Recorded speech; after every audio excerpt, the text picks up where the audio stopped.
گی. اس کا اثر آئے گا بے روزگاری کے اوپر، کیونکہ سب سے زیادہ جو روزگار دیتی ہے وہ انڈسٹری دیتی ہے. تو انڈسٹری کے اوپر جب ٹیکس لگے گا کمپیٹ نہیں کرے گی. اور ابھی کئی انڈسٹریز میں بے روزگار کرنا شروع کر دیا لوگوں کو، تو یہ مزید آگے اور بڑھے گا یہ جو انہوں نے سپر ٹیکس لگایا ہے. اور یہ آپ کے سامنے ہے اسٹاک مارکیٹ کے اوپر اس کا جو اثر گیا ہے، جو بزنس کمیونٹی پہ گیا ہے، اور اس کے علاوہ جو گیا ہے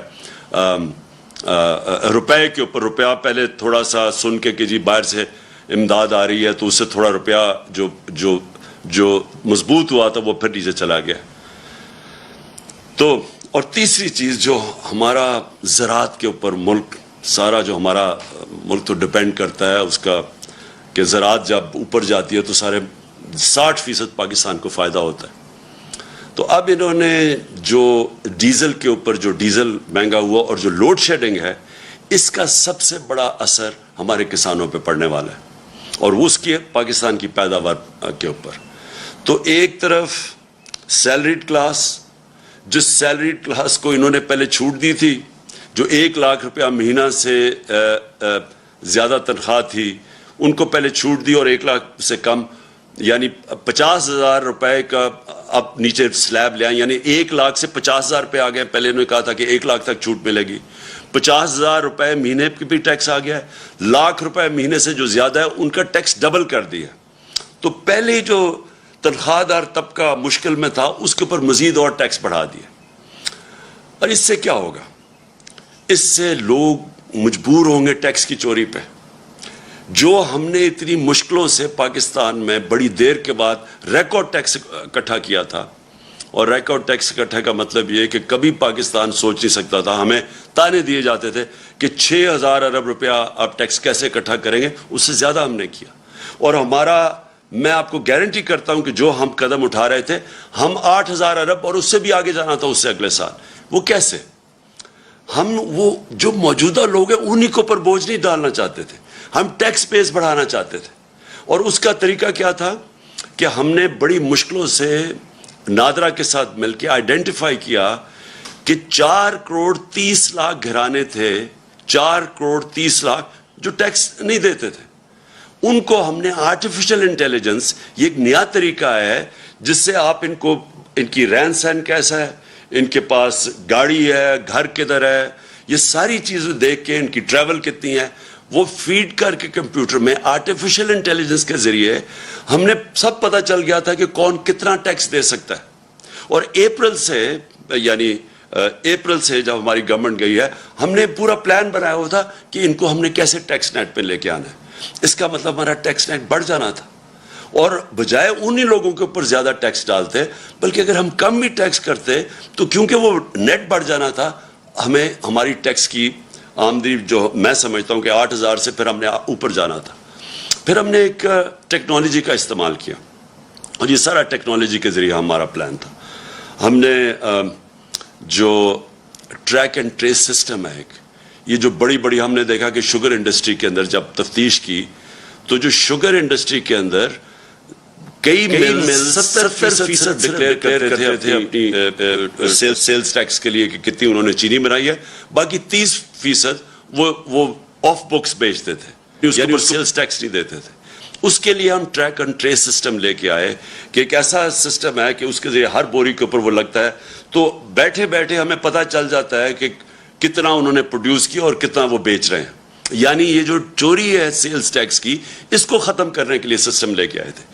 20 انڈسٹریز کو ہم نے چنا تھا، 3 پہ ہم شروع کر دیا تھا ٹریک اینڈ ٹریس سسٹم، اور ہمارا پلان تھا کہ 20 تک ہم پہنچیں گے. تو ہم نے جو اپنا ٹیکس تھا اس طرح بڑھانا تھا، ٹیکس کی چوری کم کر کے.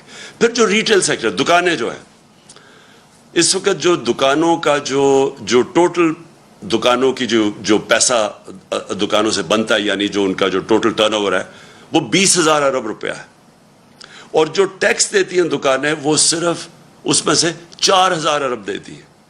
تو ہم ٹیکنالوجی کا استعمال کر کے باقی دکانوں کو بھی ٹیکس نیٹ میں لانا چاہتے تھے. تو کوشش کیا کر رہے تھے کہ ٹیکس نہ ہم بڑھائیں، ہم ٹیکس بیس بڑھائیں اور اس سے ہم پیسہ اکٹھا کریں. اور انشاءاللہ اس پہ ہم ٹارگٹ پہ جا رہے تھے اللہ کے فضل سے، جس طرح ہماری ریکارڈ ٹیکس کلیکشن ہوئی.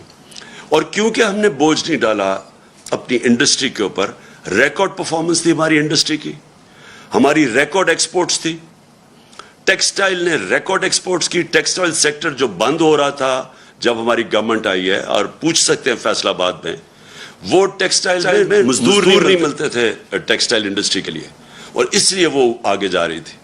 تو انہوں نے جو اب سٹیپس لگائے ہیں, رات میں بات کر رہا ہوں کہ ریکارڈ پروڈکشن تھی, 4.4% پہ ہماری زراعت بڑھ رہی تھی.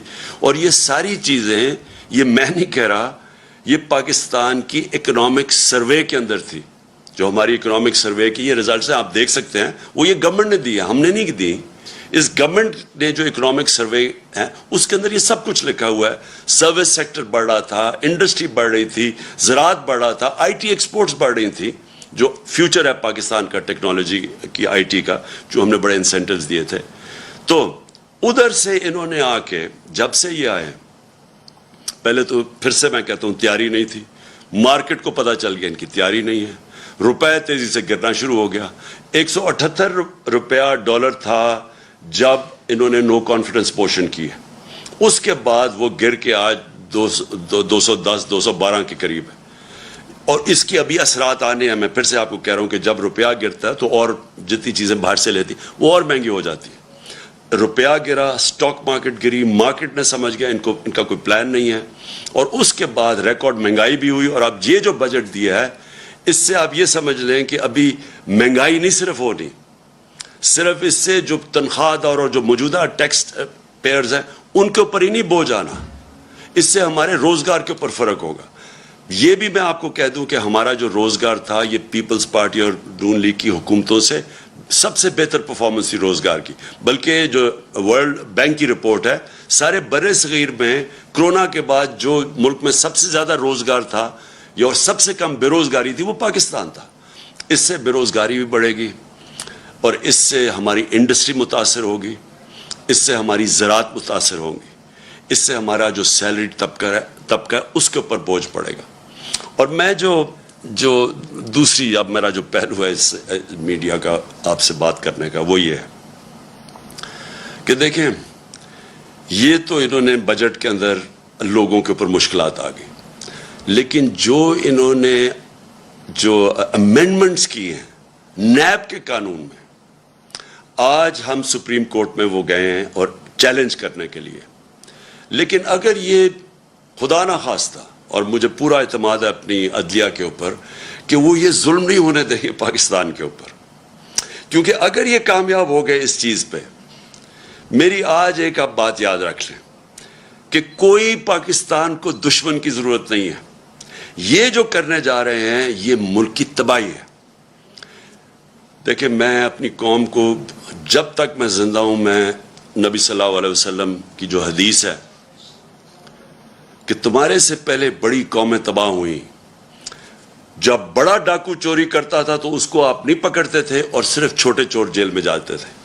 یہ جو انہوں نے امینڈمنٹس کیے ہیں یہ صرف اور صرف اس ملک کی تباہی ہے, کیونکہ انہوں نے چھوٹ دے دی ہے سارے بڑے ڈاکوؤں کو.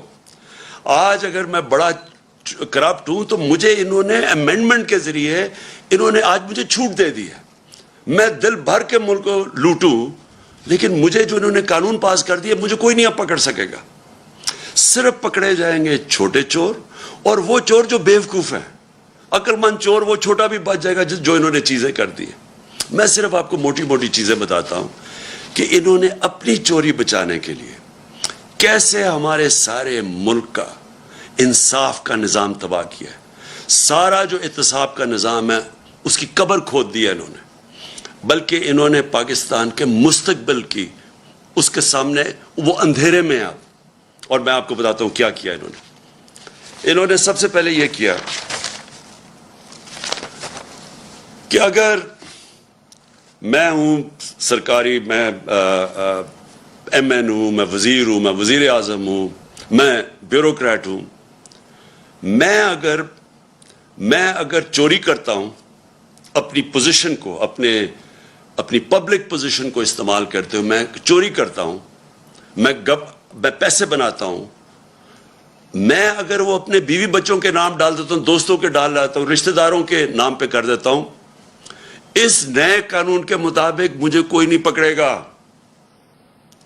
یعنی آپ یہ سمجھ جائیں کہ اگر آج عمران خان نواز شریف اگر وہ اپنی بیٹی کے نام پہ باہر پراپرٹیز لے لیتا ہے, آپ کوئی نہیں پوچھ سکتے. آپ بڑے بڑیاں زمینیں خرید سکتے ہیں اپنے بچوں کے نام پہ, آپ کو کوئی نہیں پوچھ سکتا, کیونکہ انہوں نے تو کہہ دیا کہ جناب صرف وہ ذمہ دار ہے, اگر میرے پاس پیسے تو میں جواب دوں. اچھا لیکن نہ تو اچھا یہ جو فلودے والے اور یہ جو پاپڑ والے جن کے نام پہ انہوں نے بے نامی چیزیں لی تھی, یہ اب سارے پاک ہو جائیں گے اس سے. پھر اگر فیک اکاؤنٹس میں پیسہ آ بھی گیا اور پوچھ لیا ان سے, تو پوچھیں گے کیا کہ اگر مثلا 1 ارب روپیہ میرے اکاؤنٹ میں آ گیا, لیکن وہ میں نے سارا یا خرچ کر دیا یا باہر بھیج دیا یا اس سے عموماً ہوتا کیا, جب آپ زیادہ پیسہ بناتے ہیں یا یہ جو بڑے بڑے ڈاکو ہیں, ان کا اصل میں نقصان کیا کرتے ہیں یہ, کیونکہ ان کی چوری زیادہ ہوتی ہے. اب شہباز شریف کی اور بچوں کی صرف جو پکڑی گئی ہے, باقی یہ یاد رکھیں یہ پکڑے گئے ہیں, جو نہیں پکڑے گئے اس کا ہمیں پتہ ہی نہیں ہے. 16 ارب روپے کے جو ایف آئی کا کیس ہے, اب یہ کیا وہ پیسہ رکھ سکتے ہیں پاکستان؟ 16 ارب کا جواب دینا پڑے گا. لہٰذا یہ ہنڈی حوالے سے باہر بھیج دیتے ہیں پیسہ. یہ جو ان کی باہر پراپرٹیز ہے, آپ اندازہ نہیں لگا سکتے کتنا پیسہ باہر بھیج, اگر پاکستان میں رکھیں گے پکڑا جائے گا. یہ ہمارا ہی نہیں ہے کیس, یہ جتنے بھی ملک جن کے اندر غربت ہے, جن کو ڈیولپنگ ورلڈ کہتے ہیں, وہاں سارا ملک ان کی غربت کی وجہ یہ ہے. وہ بھی طاقتور ڈاکوں کو نہیں پکڑ سکتے, جس کو وائٹ کالر کرائم کہتے ہیں. ان کے پاس بھی وہ وکیل نہیں ہوتے جو ان کی وائٹ کالر کرائم پکڑ سکے. وہ بھی کیا کرتے ہیں کہ وہ بھی پیسہ چوری کیا, ملک سے باہر بھیج دیا. تو یہ جو رپورٹ ہے, یہ بھی میں بار بار لوگوں کو بتاتا رہتا ہوں کہ یونائٹڈ نیشنز کے سیکرٹری جنرل نے یہ تفتیش کروائی ہے. وہ پینل کا نام ہے فیکٹ آئی پینل. اس کے مطابق 1700 ارب روپیہ ہر سال غریب ملکوں سے جاتا ہے امیر ملکوں میں اور آف شور اکاؤنٹس پہ, اور بڑے بڑے ان کے محلات لینے کے لیے, جس طرح لندن میں مے فیئر کے اندر بڑے بڑے نواز شریف جن محلوں میں رہتا ہے, اس طرح ساری غریب ملکوں سے ان کے پیسے والے لوگ, ان کے وزیر, وہ سارے یہ کر رہے ہیں. اس لیے ہر سال غریب ملک غریب ہوتے جاتے ہیں, کیونکہ اس طرح کے بیٹھے ہوئے ہیں جو زرداری اور شریف, یہ ملک سے پیسہ باہر بھیج دیتے ہیں. تو اب انہوں نے کیا کیا ہے کہ پہلے تو انہوں نے کہا نا کہ جی اگر وہ مثلا پاپڑ والے کے نام یا وہ مقصود چپڑاسی کے نام پہ ہیں تو آپ پوچھ نہیں سکتے. پہلے تو یہ آ گیا. دوسری چیز کہ اگر آپ کا پیسہ باہر پڑا ہے اور آپ اس گورنمنٹ سے پوچھتے ہیں یا بینک سے پوچھتے ہیں جی بتائیں یہ پاکستانیوں کا پیسہ باہر پڑا ہے, اور وہ ہمیں بتاتے ہیں کہ ہاں جی اتنے پیسے باہر پڑے ہیں, یا فلانے آدمی کا بینک میں اتنے پیسے پڑے ہیں. اب انہوں نے قانون یہ پاس کیا ہے کہ اگر وہ کہتا ہے نا جی اس کے بینک اکاؤنٹ میں کوئی 50 ارب روپیہ پڑا ہے یا 1 ارب روپیہ پڑا ہے, تو وہ اب ایڈمیسیبل نہیں ہے, یعنی وہ عدالت میں آپ نہیں لے جا سکتے. وہ جو بھیجے گا, جس طرح مریم نواز کا انہوں نے بھیجا کہ یہ جو 4 مہنگے لنڈن کے فلیٹ ہیں مے فیئر میں, یہ جو کمپنیز کے نام پہ لیے ہوئے ہیں, وہ کمپنیز کی جو مالک کا ہے وہ مریم نواز ہے, اور وہاں کی برٹش ورجن آئلینڈ کی کمپنی نے جے آئی ٹی کو لیٹر بھیجا تھا. انہوں نے جو قانون پاس کیا ہے, اب وہ لیٹر کی کوئی اہمیت نہیں ہے, وہ ایڈمٹ ہی نہیں ہو سکتا. تو مطلب یہ ہے کہ جو اس ملک کے بڑے بڑے ڈاکو ہیں, انہوں نے صرف پیسہ ملک سے باہر بھیجنا ہے, آپ پوچھ نہیں سکتے ان کو. اگر آپ کو پتہ بھی چل جائے کہ انہوں نے یہ بڑے بڑے محلوں میں رہ رہے ہیں, آپ نہیں پوچھ سکتے ان کو, کیونکہ اپنے آپ کو اجازت دے دی ہے. تو اس کا مطلب جو چھوٹے چور, جو سائیکل چور, جو بھینس چور, یہ جو موٹر چور, یہ اس طرح کے لوگ ہی صرف پکڑے جائیں گے. بڑے بڑے ڈاکو آپ نہیں پکڑ جا سکتے. اور پھر انہوں نے ایک اور کام کیا.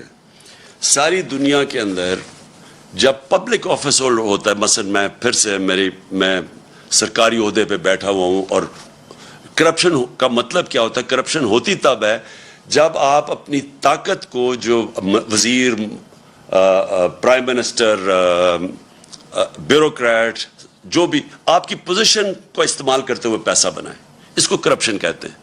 تو میں جب اب ساری دنیا میں قانون یہ ہے کہ میں اگر اس عہدے میں بیٹھا ہوں اور ایک دم میری صرف میں جس طرح مقصود چپڑاسی 15,000 روپے اس کی تنخواہ ہے, اور ایک دم 3.25 ارب روپے اس کے بینک میں آ جاتا ہے, تو ساری دنیا کے اندر قانون کیا ہے کہ آپ کو پبلک آفس ہولڈر کو عمران خان کو بتانا پڑے گا کہ آپ کے بینک میں اتنے پیسے کدھر سے آ گئے. انہوں نے کیا کیا ہے, انہوں نے اس کو الٹا کر دیا. انہوں نے کہا کہ اب ان کو بتانا پڑے گا, یا نیب کو یا جو بھی ادارہ ہو اس کو بتانا پڑے گا کہ ان کے پاس پیسہ کدھر سے آیا. یعنی مجھے نہیں بتانا پڑے گا. یہ چینج کر دیا انہوں نے کہ اچھا جی اگر میرے بینک میں پیسے آ بھی گئے زیادہ تو وہ مجھے نہیں بتانا پڑے گا, وہ ان کو ثابت کرنا پڑے گا کہ یہ غلط, یہ چوری کا پیسہ ہے. یہ وہ کام کر رہے ہیں جو کہ پہلی دفعہ پاکستان میں قانون بدل رہے ہیں. یہ وہ کام کر رہے ہیں جس کو وائٹ کالر کرائم کہتے ہیں, اس کو پکڑنا ناممکن ہو جائے گا. آگے ہی پاکستان میں جو وائٹ کالر کرائم ہے, جو پیسے والے لوگ ہیں, جو بڑا پیسہ چوری ہوتا ہے, آگے پاکستان میں ہمارے لیے بڑا مشکل ہے ان کو سزا دینا, آگے مشکل ہے. تو انہوں نے تو ان کے لیے اور آسان کر دی چوری کرنے کے لیے. انہوں نے تو یہ کر دیا کہ اب گورنمنٹ کدھر سے ثابت کرے گی. ان کے پاس مہنگے مہنگے وکیل ہیں, جنہوں نے اربوں روپے کی چوری کرنی ہے ان کے تو وکیل بڑے مہنگے مہنگے. گورنمنٹ کدھر سے, گورنمنٹ کا وکیل ثابت کرتا پھرے گا نہیں جی اصل میں وہ وہاں چوری کی ہے, کیونکہ چھپانے کے اتنے طریقے ہیں. باہر کی کمپنیز ہیں, باہر سے ریمیٹنس دکھا, 100 طریقے انہوں نے اختیار کیے ہوئے ہیں جس کی وجہ سے ہمیں مشکل ہوتا ہے.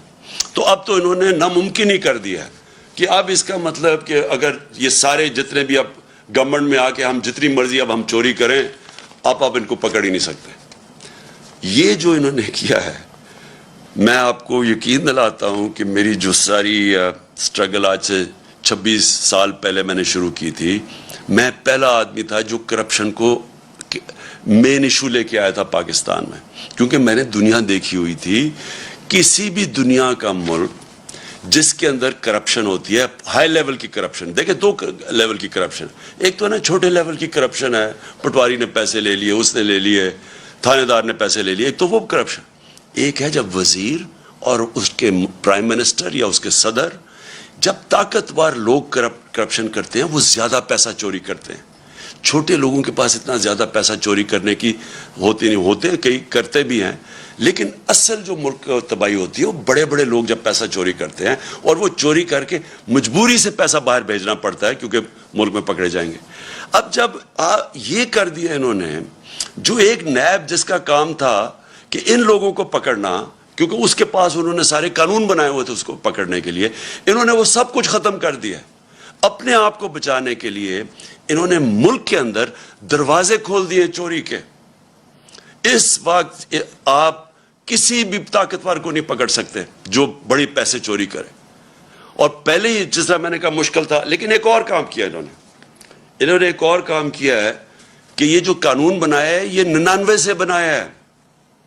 جو 99 کے بعد جتنے بھی کیسز ہیں وہ انہوں نے کیا وہ اس میں شامل ہیں. تو اس کا مطلب کہ جتنا ہمارے دور میں, یعنی ہمارے آنے سے پہلے 2018 سے پہلے کوئی 280 ارب روپے کا نیب نے پیسہ ریکور کیا تھا, ہمارے 3 سالوں میں 480 ارب روپیہ نیب نے ریکور کیا 3 سالوں میں. تو یہ جو پیسہ اب ریکور کیا ہے, اب یہ ہو سکتا ہے کہ کئی لوگ کہیں جی اب تو نیا قانون آ گیا, ہمیں وہ پیسے واپس کریں. جو ہم کوئی 160-180 ارب روپیہ مہینے کا ہمیں نیب سے ملک کو آ رہا تھا, اب تو وہ تو ختم ہو گیا نا, وہ تو اب نہیں ملے گا. لیکن وہی نہیں, وہ جو پہلے انہوں نے پیسے نیب نے لیے, ہو سکتا ہے یہ عدالت میں چلے جائے کہ جی ہمیں وہ بھی پیسہ واپس کرو. تو میں آخر میں اپنی قوم سے کہنا چاہتا ہوں کہ ہم اس وقت وہ فیصلہ کن وقت پہ کھڑے ہیں کہ یہ جو لوگ, یہ جو چور تھے جو 30 سال سے ملک میں پیسے چوری کر رہے ہیں, جو پہلے NRO 1 لے چکے تھے, اب آ کے یہ NRO 2 انہوں نے اپنے آپ کو دیا ہے.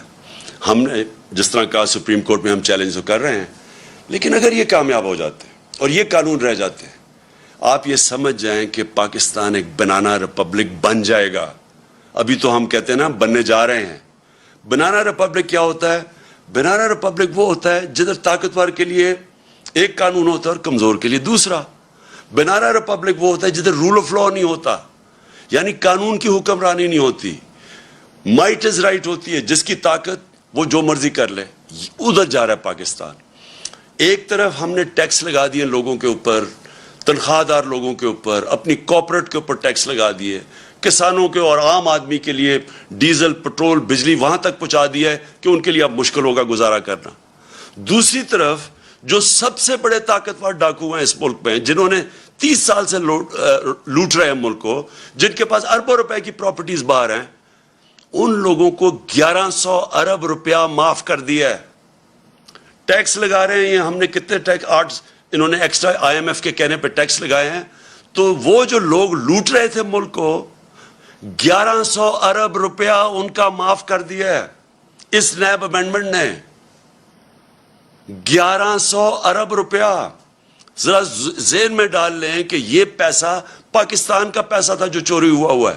یہ کبھی ان کو اجازت ہی نہیں ہونی چاہیے پیسہ معاف کرنے کے لیے. یہ قوم کا پیسہ تھا, اپنے آپ کو چھوٹ دے دی ہے. اپنے آپ کو بچانے کے لیے یہ نے ملک کو کدھر تک پہنچایا, انہوں نے کتنا نقصان کیا ہے. تو اس لیے ساری قوم کو, میں آج ساری قوم سے اپیل کر رہا ہوں, میں اپنے لیے نہیں کر رہا, میں آپ کے اور آپ کے مستقبل, آپ کے بچوں کی, آنے والی نسلوں کے مستقبل کے لیے کہہ رہا ہوں کہ یہ ہے ٹائم, ہم سارے پرامن احتجاج کریں اس کے خلاف. یہ ہمارا جمہوری حق ہے. ہمیں انہوں نے جب 25 مئی کو جب ہم نے پرامن احتجاج کیا, تو جس قسم کے انہوں نے ہمارے اوپر تشدد کیا, یہ میں آپ کو یقین دلاتا ہوں کہ کسی جمہوریت گورنمنٹ میں پاکستان کی تاریخ میں ایسے نہیں ہوا. اور میں آپ کو جنرل مشرف کے مارشل لاء کو کہتا ہوں, میں نے 8 دن جیل میں گزارے تھے. میں نے اس دور میں اس طرح کا ظلم نہیں دیکھا جو انہوں نے اب کیا. اور ایسے انہوں نے ظلم کیا صرف ایک وجہ سے, کیونکہ ان کو پتہ یہ سارا ایک سازش کے ذریعے آئے ہیں, ناجائز ہیں, انہوں نے چوری چھپانے آنا تھا. ان کا صرف ایک اب حربہ رہ گیا کہ لوگوں کو خوف پھیلائیں, ڈنڈے کے زور سے لوگوں کو دبائیں تاکہ لوگ چپ کر کے بیٹھ جائیں, کہ خوف زدہ ہو جائیں لوگ کہ جی ہر جگہ. اور لوگوں کو ٹیلی فون آتے ہیں, کبھی صحافیوں کو ٹیلی فون آ جاتا ہے ان نون نمبر سے, کبھی سوشل میڈیا کے لوگوں کو اٹھا کے 2 دن جیل میں ڈال دیتے ہیں خوف پھیلانے کے لیے. میرے اوپر کوئی 9 پتہ نہیں کتنی FIRs ہیں, صرف کہ کسی طرح ہم ڈر کے چپ کر کے بیٹھ جائیں. میں آج ساری قوم کو کہتا ہوں کہ آپ نے یہ خوف کا بت توڑنا ہے. یہ بہت بڑا بت ہے. یہ بت آپ کو غلام بنا دے گا. یہ بت, اگر آپ اس خوف کے بت سے کی پوجا کرنا شروع کر دیا آپ نے, تو یہ یاد رکھیں کہ آپ اپنے اوپر ظلم بڑھا دیں گے. یہ ظلم بڑھتے جائیں گے آپ کے اوپر, مہنگائی بڑھتی جائے گی, چوری بڑھتی جائے گی. ساری چوری کی قیمت آپ ادا کرتے ہیں. جتنا یہ اوپر بڑے بڑے ڈاکو چوری کرتے ہیں, آپ اس کی قیمت ادا کرتے ہیں. انہوں نے 3.5 سال کیمپین چلائی, اور مجھے پتہ ہے کدھر سے پیسے میڈیا کے اوپر چلا, مجھے پتہ ہے باہر سے فنڈنگ کدھر سے ہوئی ہمارے اگینسٹ, یہ جو پوری سازش تھی.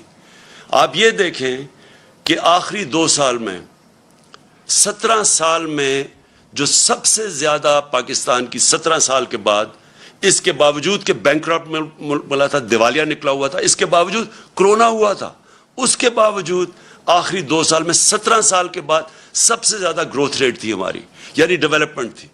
کرونا کے باوجود, IMF کے پروگرام کے باوجود, آج دنیا اکنالج کرتی ہے جو ہمارا احساس کا پروگرام تھا. اسٹینفورڈ یونیورسٹی کی ریسرچ دیکھ لیں, انہوں نے اکنالج کیا کہ پاکستان ایک فلائی ریاست بننے کی طرف جا رہی تھی.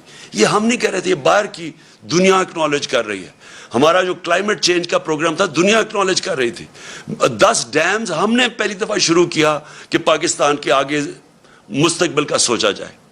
اس دور کے اندر, مشکل دور میں, آج آپ دیکھ لیں کہ ہمارا معاوضہ کریں جو انہوں نے کیا کہ صرف 2 مہینے کے اندر. میں اپنی ساری قوم کو آج کہتا ہوں کہ یہ آپ کے اوپر خوف بھی پھیلائیں گے میڈیا کے. میں تو آج سلام کرتا ہوں ان صحافیوں کو, میڈیا اینکرز کو, جن کے اوپر FIRs کاٹی ہوئی ہیں, جن کو ٹیلی فون کر کر کے دھمکیاں دی جا رہی ہیں. میڈیا آنرز کو میں ان کو سلام کرتا ہوں, جو 2-3-4 میڈیا آنرز جو آج کھڑے ہوئے ہیں, اس کے باوجود کہ دھمکیاں ملتی ہیں, اس کے باوجود آج کھڑے ہیں اور حق اور سچ پہ کھڑے ہیں. میں آج اپنی ساری قوم کو کہنا چاہتا ہوں, آپ نے یہ اس طرح کے لوگوں کے جتنے یہ آپ کو ڈرانے کی کوشش اور ظلم کرنے کی کوشش، اس سے نہ گھبرائیں. وقت آ گیا سٹینڈ لینے کا. میں آپ سب کو دعوت دیتا ہوں کہ اگلے ہفتے کی شام کو میں ایک بڑا پروٹیسٹ جلسہ کر رہا ہوں پریڈ گراؤنڈ میں، اور یہ ہوگا صرف پنڈی اور اسلام آباد سے میں لوگوں کو یہاں اکٹھا کر رہا ہوں. باقی پشاور میں اور پنڈی لاہور میں، کراچی میں، ملتان میں، ہمارے جو بڑے بڑے شہر ہیں، ان سارے شہروں کے اندر، فیصل آباد میں خاص طور پہ، آج فیصل آباد میں جدھر مشکلوں کا سامنا کرنا پڑا ہے، میں ساروں کو کہہ رہا ہوں کہ آپ نے وہاں جلسے کرنے ہیں ہفتے کی رات کو، اور میں انشاءاللہ کروں گا پریڈ گراؤنڈ میں جلسہ. میں چاہتا ہوں کہ بھرپور طریقے سے آپ شرکت کریں، اور پھر سے آپ شرکت کریں میرے لیے نہیں، اپنے لیے، اپنے ملک کے لیے، اپنے بچوں کے مستقبل کے لیے. پاکستان پائندہ باد.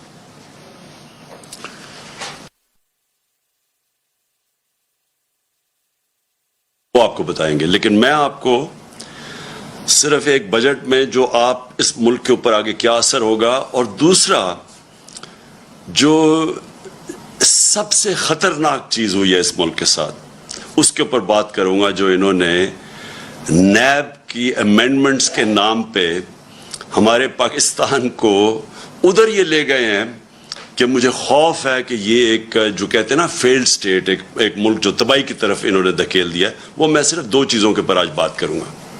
پہلی چیز، یہ تو اب واضح ہو جانا چاہیے ساری قوم کو کہ ان کی کوئی تیاری نہیں تھی ملک کی معیشت ٹھیک کرنے کے لیے. ان کی کوئی تیاری نہیں تھی کہ یہ کسی طرح قیمتیں نیچے لے کے آئیں. یعنی جو ہمارا شور مچا ہوا تھا کہ جی مہنگائی ہو گئی، بہت بڑی مہنگائی ہو گئی، اور یہ مہنگائی مارچ ہوگی اور آ کے مہنگائی کم کریں گے. تو اب تو یہ واضح ہو جانا چاہیے کہ نہ ان کے ذہن میں مہنگائی تھی، اور نہ ان کے ذہن میں یہ تھا کہ اس کی معیشت کیسے ٹھیک کرنی ہے.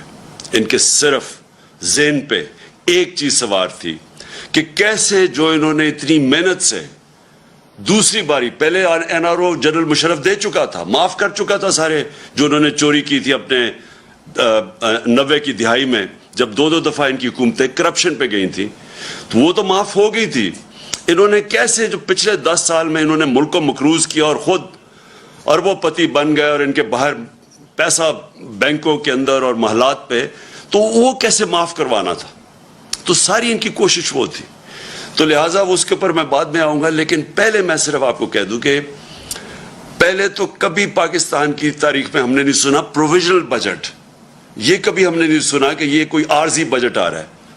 تو اس کا مطلب کہ تیاری نہیں تھی، اور عارضی بجٹ یہ لے کے آئے تھے صرف خانہ پوری کرنے کے لیے.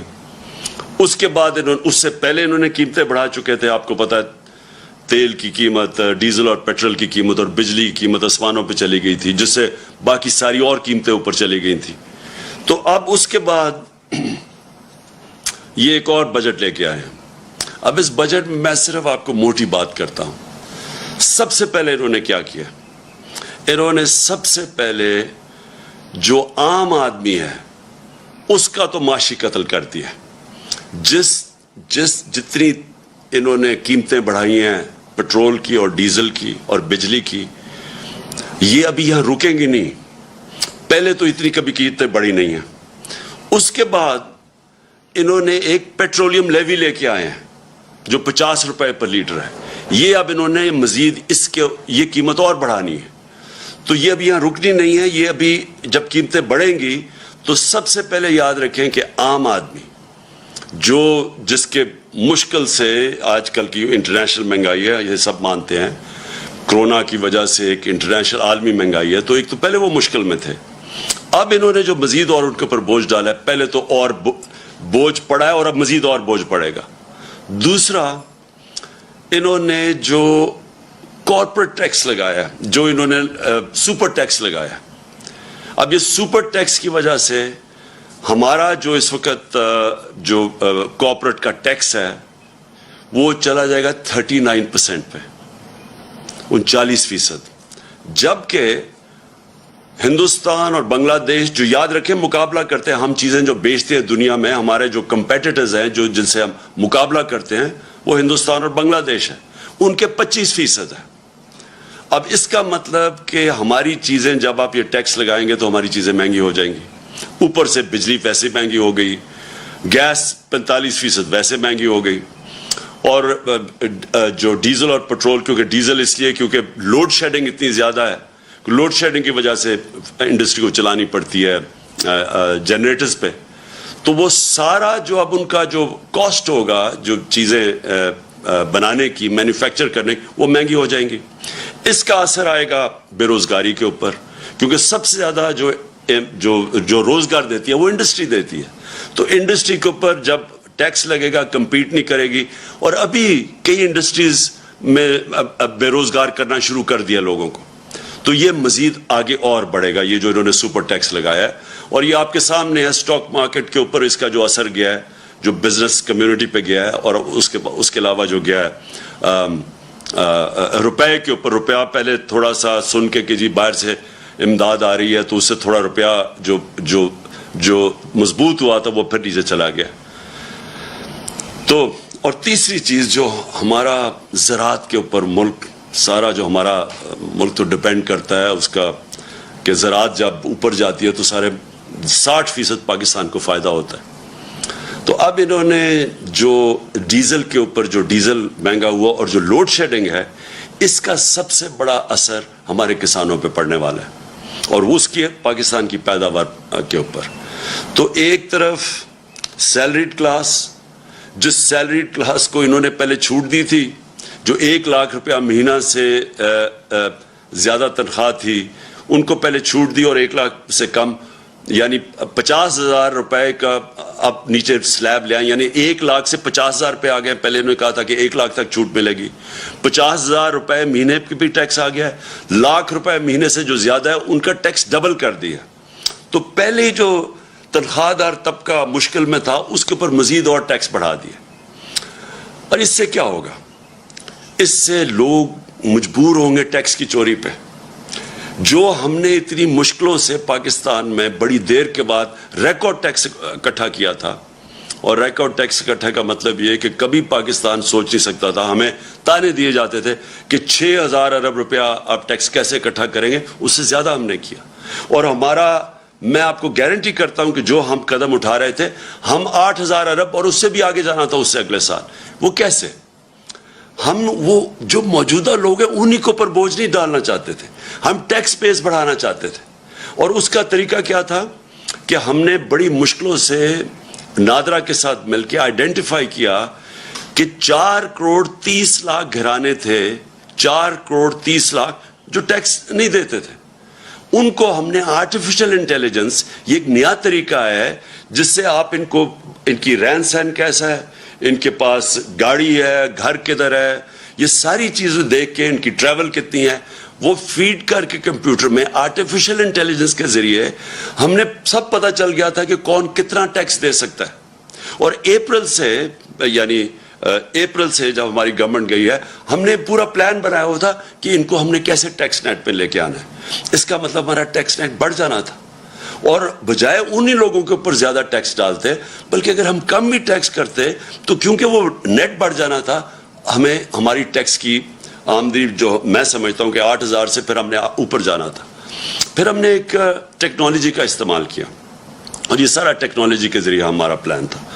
ہم نے جو ٹریک اینڈ ٹریس سسٹم ہے ایک, یہ جو بڑی ہم نے دیکھا کہ شوگر انڈسٹری کے اندر جب تفتیش کی تو جو شوگر انڈسٹری کے اندر کئی ملز 70% ڈکلیئر کرتے تھے اپنی سیلز ٹیکس کے لیے کہ کتنی انہوں نے چینی بنائی ہے, باقی 30% وہ آف بکس بیچتے تھے, یعنی سیلز ٹیکس نہیں دیتے تھے. اس کے لیے ہم ٹریک اینڈ ٹریس سسٹم لے کے آئے کہ ایک ایسا سسٹم ہے کہ اس کے ذریعے ہر بوری کے اوپر وہ لگتا ہے, تو بیٹھے ہمیں پتہ چل جاتا ہے کہ کتنا انہوں نے پروڈیوس کیا اور کتنا وہ بیچ رہے ہیں.